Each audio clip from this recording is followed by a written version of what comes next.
Welcome to NarrativeNook audio tales where enchanted stories come to life. If you enjoy our stories, please subscribe, like and share to support our channel. Enjoy listening. However, Ryder still seemed furious. She had hurt my brother. I can't forgive her that easily. Did you really think that the Finley family is one you can toy with? Nicole laughed and replied to Ryder, "Gary's fine. He was putting on a show just now. I think he should be sent back here by the ambulance soon." Sure enough, as soon as Nicole finished speaking, an ambulance siren came from the school's gate and drove in. Gary got down from the ambulance with flair. Then, he looked up to the third floor and saw Nicole standing there with Ryder. He shouted, "Have you caught the culprit?" After he said those words, Snow finally came to a realization. All of you purposely lured Alverlyn to confess just now. Gary's fine. Nicole glanced at Snow. I guess you're not that dumb after all. However, it's too late for that. Go pack your things and leave quietly. These two sisters, Nicole had given them way too many second chances. And yet they did not appreciate any of it, so no one could call her cruel. Nicole. What a bitch. Did you think you'll be fine after chasing me out? For someone like you, there will definitely be people who'll get rid of you in the future. Snow was yelling on the floor crazily. However, Nicole was unbothered. She leisurely walked downstairs. Ryder also glanced at Snow coldly. Since his brother was fine, he would not deal with her anymore. Then, Ryder followed after Nicole and murmured, "I did not expect you to be so good at this." Just now, Nicole's act of pushing Snow beyond the railing was terrifying. Even a man like Ryder would not dare do such things. They were the ones who went overboard with their bullying. They've mistaken my kindness as opportunities to be crueler. Nicole lifted her chin and glanced at Ryder. You should go back. I'll go to the principal's office to report this matter. Oh, okay. Ryder was a prefect, and yet he had to listen to Nicole. Seeing that Nicole had gone downstairs, Ryder walked toward Gary and smiled at him. He was in a daze. It was not until Nicole brought Gary to the school's office that Ryder regained his senses. He shook his head and went back to his class. While walking back, the more he thought about it, the stranger he felt. Hold on, Gary's fine. But the one that stepped up was me. After going around the bush, I was toyed around by Nicole. At that thought, Ryder felt sad. But inexplicably, it also felt good to be toyed by her. Ryder, have you gone mad? While muttering, Ryder gave himself 2 slaps to wake himself up. In the blink of an eye, school had ended. As Nicole stepped out of school, Samuel and Spencer were waiting eagerly. Nicole, we heard what happened. Snow has been expelled. You're amazing. I saw the video of you pushing Snow up the railing. Yeah, Nicole, you're so cool. Samuel could not contain his excitement. Nicole laughed shyly. She went overboard with her bullying. She thought of electrocuting me to death and actually had the intention of killing me. I couldn't let go of her easily. Mr. Ellison had personally issued an order to expel Snow and to never accept her anymore. She's been blacklisted. Spencer was also excited. Who asked them to be so prideful? Now, they've even lost a seat in this school. Well, let's see if they dare to act this ruthlessly again. There's more to it. Nicole said coldly. I've also told Grandpa about what she did to Gary. I guess Snow would precede rain and be driven out of San Joto. A family member like this would ruin the Riddle family's image. Mr. Riddle Sr. would never keep them by his side. When Spencer and Samuel found out that those 2 evil girls, Rain and Snow, might be sent away, they felt a huge sense of relief. For people like them, they deserve to be sent away as far as possible. Nicole leaned on the chair, relaxed. I agree. Now, their family should tone down a little already. Soon, Nicole had arrived at home. When the family members found out about Snow's incident, they began to discuss and question. Once they heard that Snow wanted to hurt Nicole, they were enraged. How could Uncle Dylan have such an evil pair of daughters? They even thought of electrocuting Nicole to death. Stanley's face was fuming. This is too much. We're already being too nice to them by just sending them out of San Joto. Steve felt that they spared them a little too easily. Sean glanced at Nicole. Are you really fine? He knew that Nicole had always loved to be independent. He was worried that Nicole purposely hid it from them. Yeah, I'm fine. Really. This time around, Gary suffered on behalf of me. Gary? He's Ryder's younger brother. Stanley knew who that was. Yeah, she almost involved both of the Finley brothers in the matter. Nicole nodded. Sean added, those two boys aren't good people. You better stay away from them. Nicole smiled gently. We're not close either.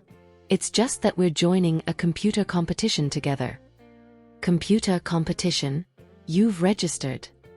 Steve was a little surprised. Speaking about it, Samuel and Spencer got excited.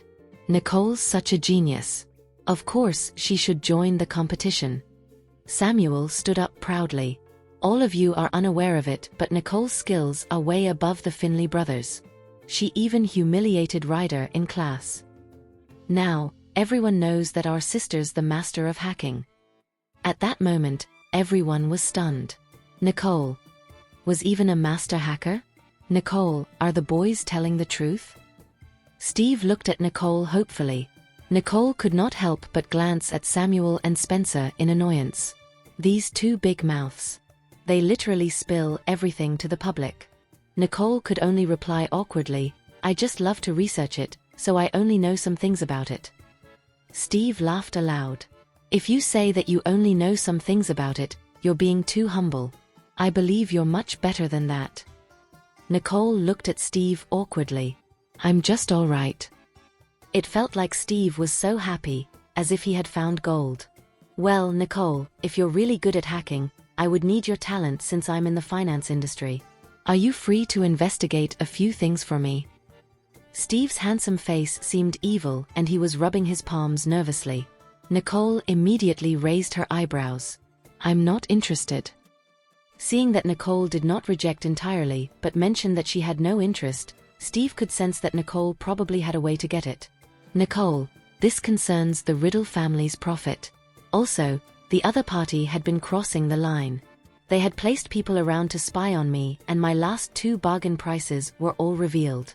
If you don't help me, my company's partnership with the Riddle Corporation's first partnership would be ruined. When that time comes, Grandpa won't think about me anymore. Steve purposely spoke in a pitiful tone. Nicole raised her eyebrows. There's such an incident? As Sean witnessed how Steve had begged Nicole, he could only tell the truth. You know that the Fisher Group would work with brands and businesses despite them carrying a bad reputation. They did all this just to sustain themselves and not go bankrupt. These people love to use such sly methods. Other than snatching away a few of Uncle Damien and Uncle Dylan's cases, they're now trying to interfere with Steve's project. Stanley, who was beside, commented, although the other party has great interest in working with the Riddle Corporation, our lowest offer had been exposed during the last two biddings. Then, the other party would offer a higher price than us. Even if others would like to choose us, they'd consider the cost too. Nicole immediately fell into deep thought. So there was such a situation. Why didn't you tell me earlier? Daniel let out a deep sigh. You're still studying and busy with shooting as well. You're quite busy already. Also, your grandpa had already mentioned that when it comes to the company's matters, you'll only get involved after you've graduated and entered the company. For now, we're still around to take care of it. Nicole could tell that her father and brothers were protecting her and trying to not make her worry. It was only then that Nicole let out a sigh. But this kind of matter is a piece of cake for me. Give me their company's name and I'll be able to find out their database. I'll help you find out their third lowest price. Since the other party was unkind, Nicole would have to take even more unkind steps. Really? Steve was stunned. From the way Nicole put it, this is an easy thing for her. Sean was a little surprised. Nicole, you should be careful with such things. If you miss something and leave a piece of evidence for them, they could sue us. However, Nicole smiled. Sean, don't worry about it. If I say it can be done, I'll make sure there are no traces left behind. What a joke. This was Lucifer, the world's top hacker. Not just the lowest price, even if it was the whole project's data, Nicole would be able to get it as long as it was stored in a computer. Except, Nicole was not that mean. Nicole, are you sure you can do it? Don't force yourself. Gloria was worried about her own daughter. However, Nicole shook her head. Dad, Mom, don't worry. I won't take on anything I'm unsure of. Samuel was also encouraging them from the side. Hey, don't worry about her. Mom, Dad, Nicole's really an expert in this. That Finley boy is San Joto's best computer expert, but Nicole's skills had made Gary come crawling and begging for help to solve the virus. Samuel's words surprised the whole family. God.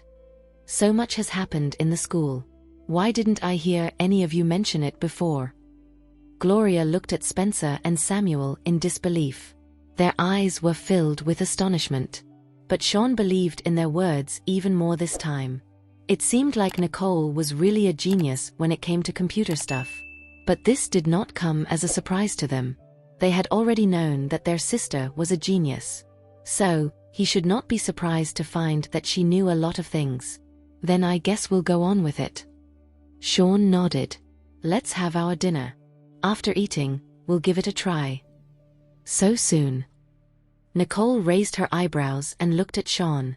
Steve nodded. Of course. We have already dragged the situation until now as we couldn't think of other solutions. The third bidding is in 2 days' time. Nicole thought things through. All right, let's settle it tonight. As they were speaking, the brothers began to eat. Samuel and Spencer ate the fastest. They also wanted to witness Nicole at work. However, Sean and Steve stopped the two little ones after they had finished eating. The study room is quite small. It's best if the both of you could just stay here. Huh? We also want to see Nicole's skills, Samuel said, annoyed. Steve pushed them aside. The both of you are too noisy. Stay here. Spencer and Samuel froze immediately. Daniel added, the two of you don't disturb the adults working. Then, the two younger ones looked at Nicole. But Nicole's obviously younger than us. Nonetheless, they could only stare at Nicole sadly and remain silent. The both of them would dare to compare themselves to everyone else, but they would not dare to compare themselves to Nicole. At that point, Nicole was almost done with her meal. She slowly got up and said, let's head upstairs. And just like that, Sean and Steve brought Nicole to the study room. On the other hand, Daniel was slowly enjoying his meal with Gloria. Stanley looked at Spencer and Samuel, who were angry, and said, the two of you should behave yourselves. Don't disturb your sister at work. Samuel seemed frustrated. Even Nicole could help out with the family business. We're the only two that are students now. Spencer also cupped his chin. Yeah, we're also influential people in the school. Now we're good for nothing because of Nicole. When Stanley heard what the both of them had said, he smiled. It's not just the both of you. I'm also slowly feeling like I'm not as good as Nicole already. The three brothers looked at each other empathetically. However, deep down they know that no one could match up to Nicole's strengths. It was their honor to have Nicole as their sister. At that point, Nicole had already reached the study room. Sean passed their rival company's details to Nicole. Although Nicole hesitated for a while, she thought of the family and decisively accessed the Hunter's server. When Steve saw the Hunter's webpage, he blinked his eyes once. For a moment, he thought he had seen something wrong. It was until Nicole logged into her account, entered the page, began checking those company secrets, and received information that Steve became shocked. Nicole, why you're a hacker of the Hunters? He knew that Nicole might be even better than how she had described herself. But he did not expect her to be a professional hacker. Yeah. At that moment, Steve also noticed Nicole's profile picture. He could not help but murmur, Lucifer. This name seems familiar. Steve immediately came to a realization. Lucifer. It's the #1 hacker on the Hunter's ranking list. Nicole, you're Lucifer? The two brothers were surprised. However, Nicole seemed calm. Yeah. At that moment, Steve's glasses almost dropped, so he quickly tucked it back up his nose. On the other hand, Sean poured a glass of water for Steve. The both of them tried to calm down. No wonder Nicole spoke so confidently that she would not leave any trace behind. Lucifer was the best hacker in the country. If she left any trace or mark behind, how good could other hackers be? The reason why she could become the best was because of how good she was. In the virtual world, she could come and go without being noticed at all. In that moment, Steve did not dare blink his eyes at all. He stood very still behind Nicole and watched as she worked. She collected some dark secrets and information about the core figures' names on the hunters. She also invaded the rival company's computer system. Although the boys did not understand anything, they saw how fast Nicole's fingers were running through the keyboard. Their faces were filled with shock. Nicole invaded the other party's security system with ease and murmured, "Even though they're using the latest security system, it's the most superficially clever one. There isn't any challenge at all." Then, Nicole quickly located the higher management's computers. At that moment, in the office building opposite, their computers began to light up and the monitors were flickering. However, the office was empty, and no one noticed it at all. After searching through the higher management's computers, Nicole did not manage to find the lowest price. She began to seem annoyed. It seems like these people did set up some defense mechanisms. Who's the main person in charge of this project? Nicole asked Sean. Sean mentioned a name, and Nicole easily narrowed down her search, swiftly obtaining the person's IP address before hacking into their system. It was not long until they found the project file that they had wanted to get their hands on. However, the other party was clever, for they had encrypted the file. Sean sighed when he saw the encrypted file. They've encrypted it. Seems like they're afraid of hackers. Nicole, can you break the code? Steve asked, looking a little disappointed, though he still had a little faith in Nicole's abilities. Nicole looked at her two older brothers and smirked. If I can't crack minor things like these, it would be embarrassing for me to hold the title as San Joto's #1 hacker. With that said, Nicole plugged a USB flash drive that she designed to break the file encryption. The devices were being screened, and as time passed, Sean began to lose hope. However, it was at that moment when the screen flashed, indicating that they had succeeded. "Oh, my goodness. We did it." Steve was impressed. "You didn't even do anything, and this USB just decrypted the file on its own?"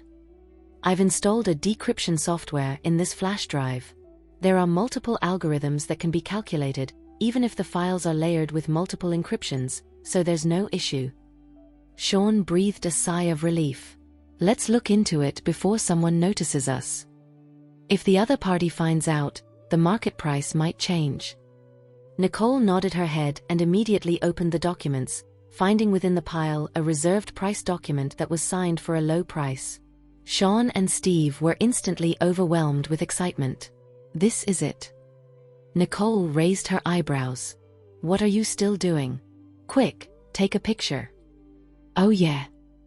Steve quickly whipped his phone out and took a picture. Once they had gotten everything they needed, Sean said, "Okay, let's get out of here." Nicole smiled. "We've been attacked twice, though we have treated them the same way. I guess we ought to save the best for last." With that said, Nicole sifted through some of the account documents from the person's computer. All the company's accounts will be a little filthy, but they should be the correct versions that have not been submitted to the tax bureau. "Sean, you should keep a copy of this," Nicole added. Sean was a little impressed, as he did not expect Nicole to remove his bill, though given how despicable the other party was, he should not be too courteous and kind. "Okay." Nicole snorted coldly, then erased all her traces before exiting the person's computer interface. Nicole turned around and said to Sean, "If the other party still refuses to give in at the end, this bill will play a definite role. However, if we win the way we want to and they decide to cause ruckus, then this will come in handy." It would be of great use for self-defense, he thought. Sean looked at Nicole's sly expression, and his eyes instantly brimmed with adoration. Though Nicole was young, but she was filled with knowledge and was very well versed in business and its strategies. Nicole really knows her way around those sly old men, Sean thought. Sean had expectations of getting Nicole to join the company sooner, as he believed that she was better than everyone else.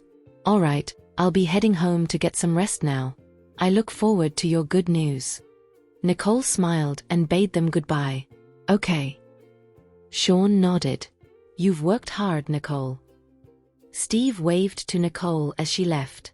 The two brothers looked at the closed door before glancing at each other. How many hidden identities does she have? Each time, she displays a different talent. Honestly, I've got to say that it's a miraculous surprise. Who knows? Sean took a deep breath. But it's an honor to have a sister such as herself. Yeah, that's true. Steve smiled and said with a sigh of relief. I wish to head home and get some rest too. I believe things will go smoothly from here on out. Yeah, it will be. Sean smiled as he walked out alongside Steve. In the meantime, Samuel and Spencer had heard Nicole's voice echoing from upstairs, only to find Sean and Steve walking out. How was it, Sean? Steve? They asked. Nicole should never be underestimated. The looks on the faces of the brothers were to be expected, as they had hoped to get the scoop on everything that had happened. Steve could not help himself from shooting a glance at Sean as he put on a show of deliberate vagueness in front of both Samuel and Spencer. She's really brilliant. The problem was a piece of cake. You two don't have to worry about anything. How did you solve it? Tell me everything about it. Samuel bombarded, as he really wanted to hear about the details. It was nothing, you won't even understand what we did even if we tell you about it. Let's go. Steve said while hooking his arm around Samuel's shoulders, leading them toward their rooms. No. I want to hear it. Samuel yelled, struggling under Steve's grasp. Meanwhile, Spencer looked at Sean. Sean, are you also planning not to tell me? Sean smiled. There's really nothing much to tell, honestly. Nicole herself had not talked much about her own identity, and thus, she had not truly given Sean the right to tell others about it, especially to Samuel and Spencer, who were known to gossip around, and who might leak valuable information to others. All right then, I won't waste my time. I'll ask her myself. As soon as the words had left his mouth, Spencer walked away with a look of disappointment. Sean then returned back to his room with a smile on his face. Nicole, on the other hand, was already back in her room, ready to take a shower. Soon after, Nicole stepped out of the shower, whereupon her phone beeped. It was a text message from Anna. The crew has found out some hints, they are due to return tomorrow. Okay. Nicole replied, but before she was able to put her phone down, her phone suddenly rang. It was a call from Lloyd. Nicole, have you been resting well? Lloyd was surprised for a moment there when Nicole answered his call.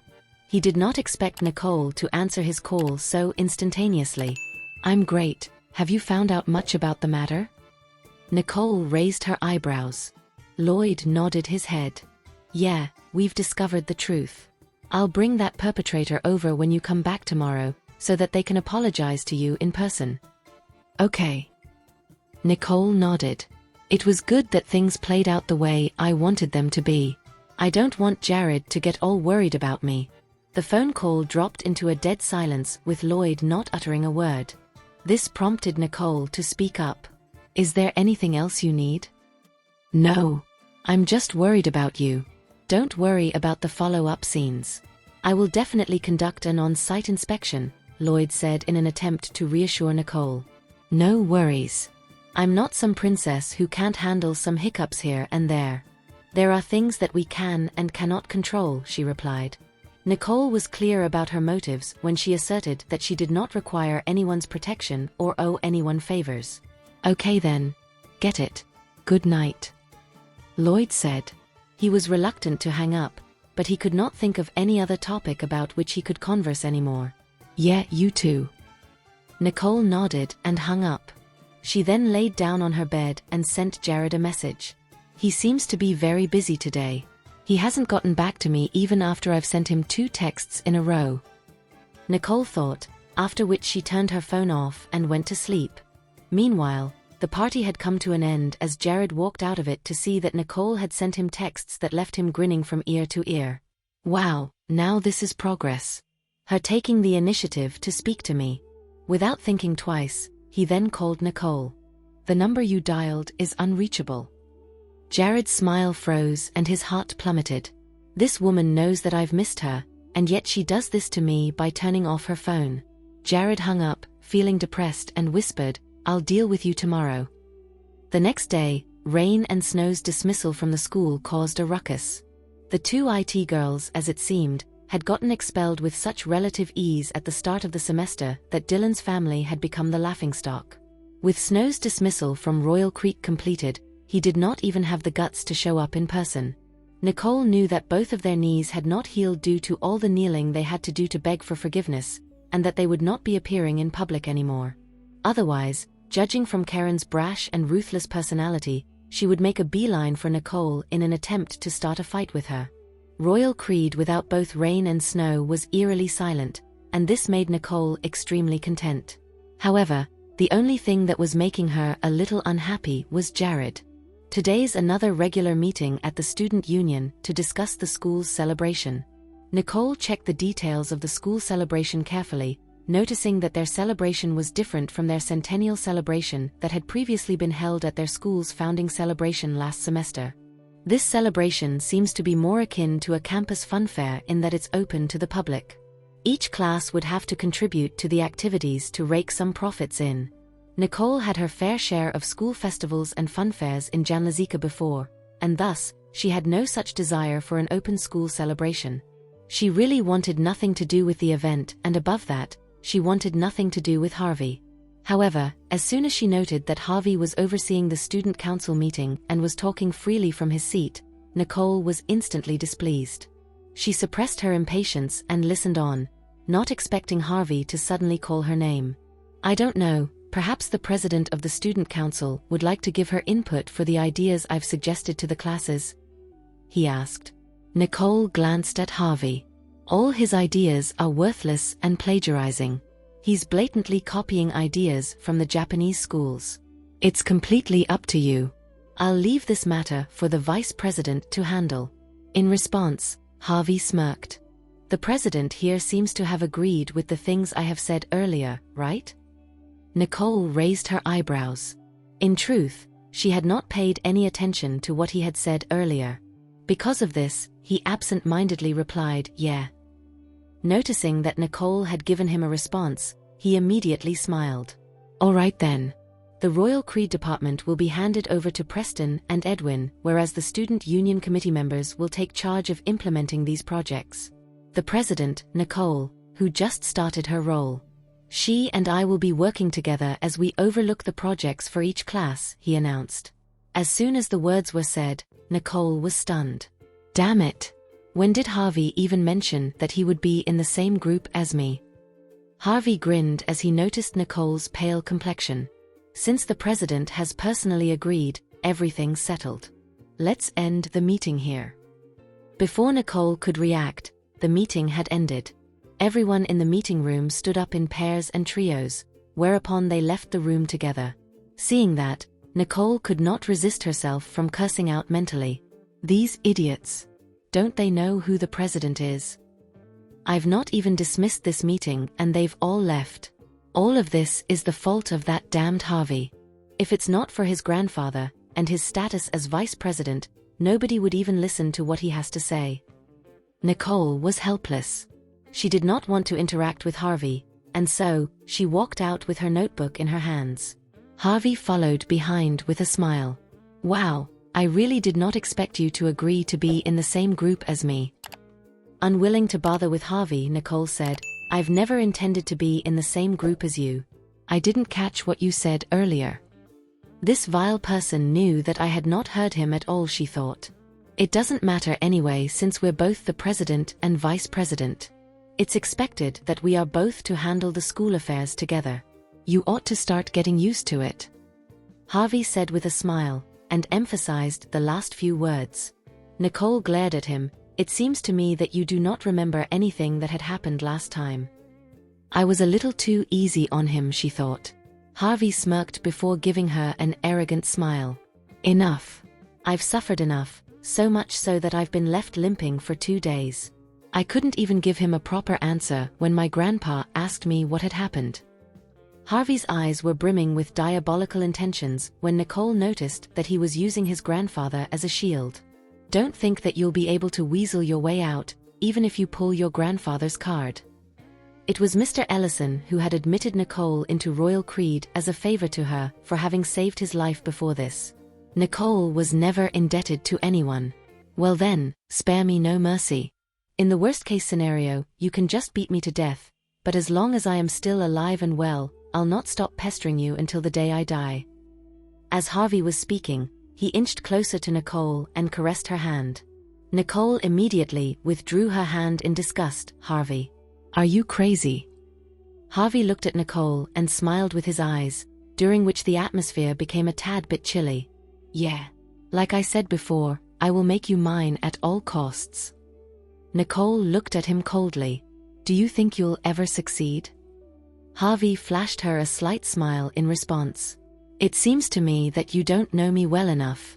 As for Jared, he'll soon become nothing. Nicole's heart sank. What do you mean?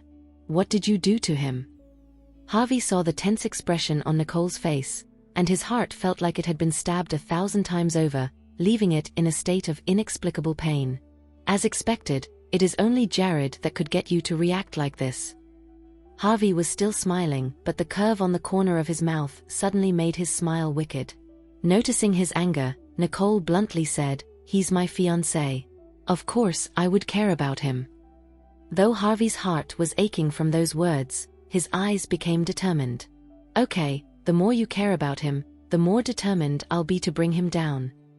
Nicole snorted coldly.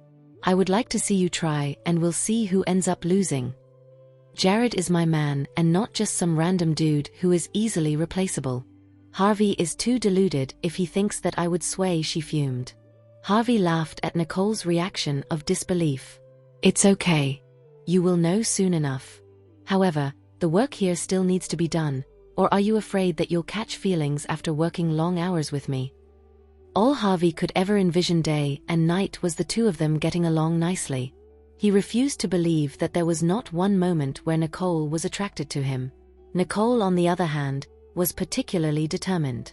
Sometimes I really admire your determination. Where did you get such a powerful imagination from? Even if you stand here buck naked in front of me, I would not even be tempted. After uttering those words, Nicole spun around and left, leaving Harvey in a daze. What did she just say? Even if I strip down naked, she won't be tempted? I can't believe it. Those words actually came out of her mouth. Unable to contain himself, he started laughing out of anger. It seems that Nicole really hates me, to the point she is able to say such things so casually. She must be really pissed, he surmised. However, I still loved the way she had responded to me. Yes, I still love it, in spite of the fact that she's furious at me. While he was thinking about this, he instinctively trailed behind Nicole once more. He followed her around the campus, and even with her cold temperament, he still followed her around while giving her explanations about the school festivals. When school was finally over, Nicole turned her phone on and gave Jared a call. On the other end, Jared, who had waited for her call, answered it with displeasure in his voice. What? Why? I guess it's only now that you bother to return my call. Someone left me 2 messages last night and fell asleep without awaiting my reply, he said.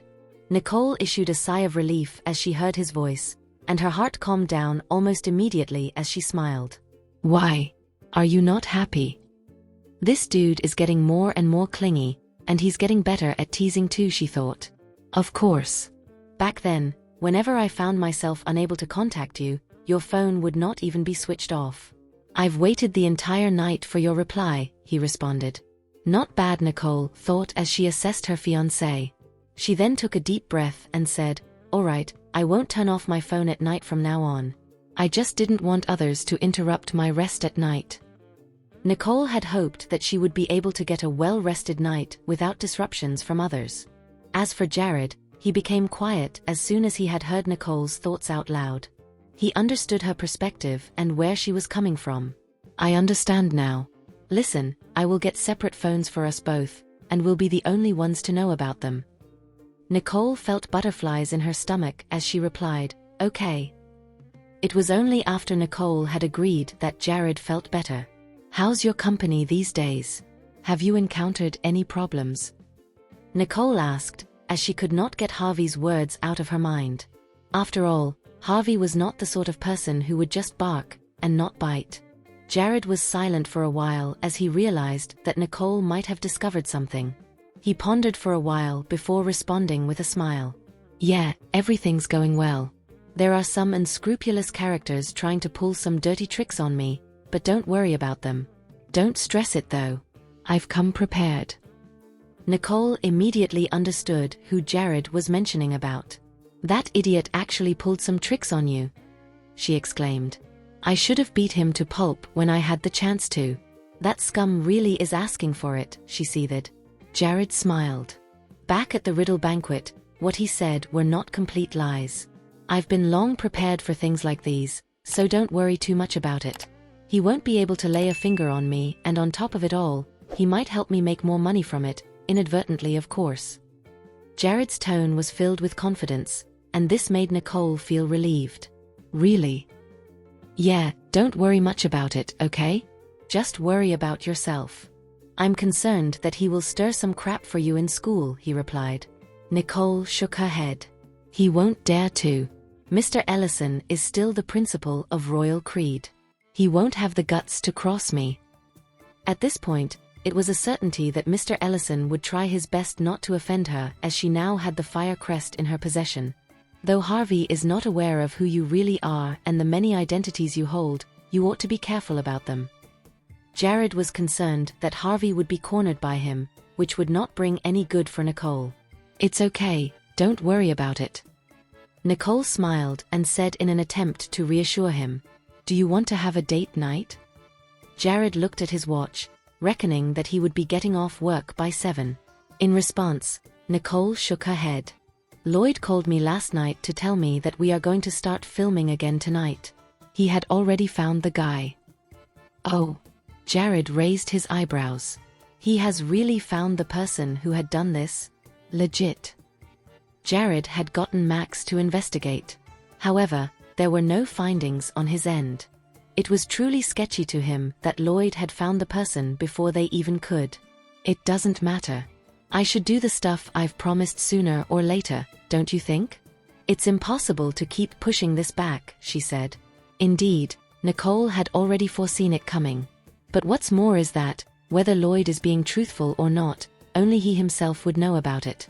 He wouldn't keep things like this from me. "Okay, I'll go ahead and let Max know about this. He might have pushed this issue aside due to some individual pulling tricks on us for the past few days." "Sure, I'll wait for your updates." Nicole nodded. "Even if Lloyd had lied to me, I know that Jared will not ever lie. He would get to the bottom of the issue just to see if it's the same person." "Well, that's good to hear. Since you're busy and can't have a date night today, we can arrange it for another night." Jared took a deep breath, his tone filled with disappointment, and his heart filled with yearning for her. "Okay." Nicole nodded again. It was at this time that Nicole noticed the cruise car driving over.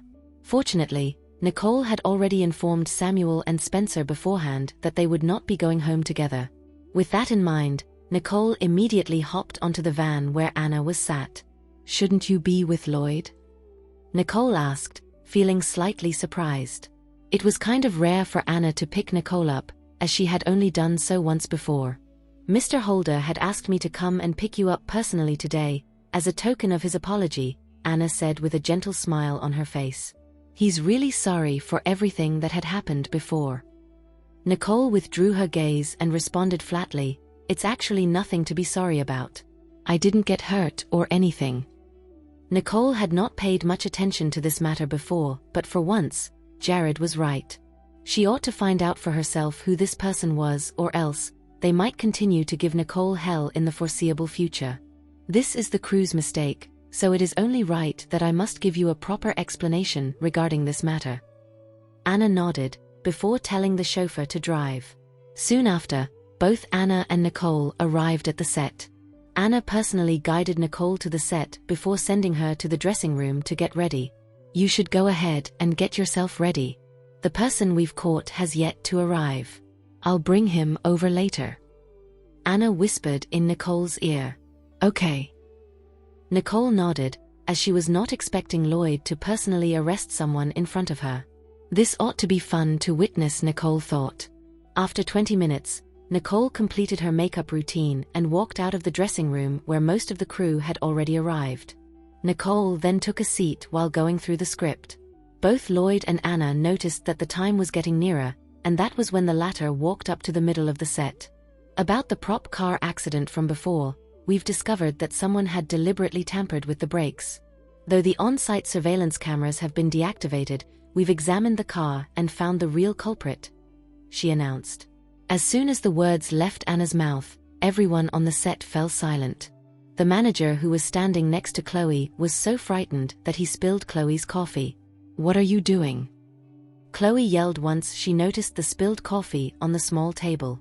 Her manager hurriedly apologized. I'm sorry. Then, he hurriedly got paper towels and began to wipe the table down in fear that the coffee would drip onto Chloe's clothes. Lloyd and Anna's eyes immediately dimmed as they watched the manager's flustered action. Anna then stepped up and said, "You don't need to clean this up anymore. Follow me." The manager, who was completely terrified, quickly looked up. No, it wasn't me. Thank you for listening. If you have enjoyed this story, please like and share so others can see it too. Also hit the subscription button and notification bell so you can be notified on our next release. Thank you for your support. God bless you.